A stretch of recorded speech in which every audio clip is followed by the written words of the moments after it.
No. No. No.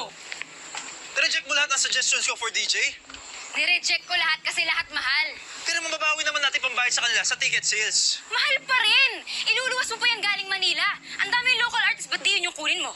Pero naman dyan eh. Pero dapat balanse yung line-up. Tsaka si Econova, ayaw mo. Gusto mo yun, di ba? Mahal! Gusto mo na mura.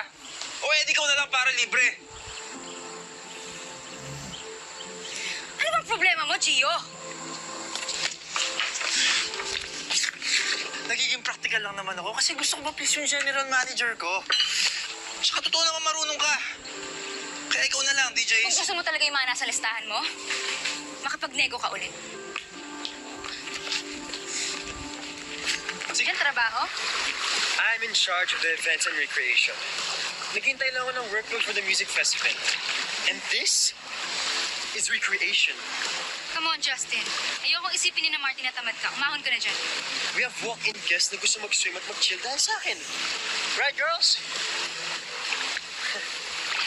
Ay, bago ko pala makalimutan. Mag-leave ako na isang araw, ah. Hindi ka na nga nagtatrabaho, magli-leave ka pa. Ate, si Jade nga once a week na nandito. Okay lang sa'yo. Si Jade nasa outreach program ni Dad. Ando siya sa community ngayon. Ano ba gagawin mo? Seryoso ka ba? Ano seryoso? Basta, ako na lang yun.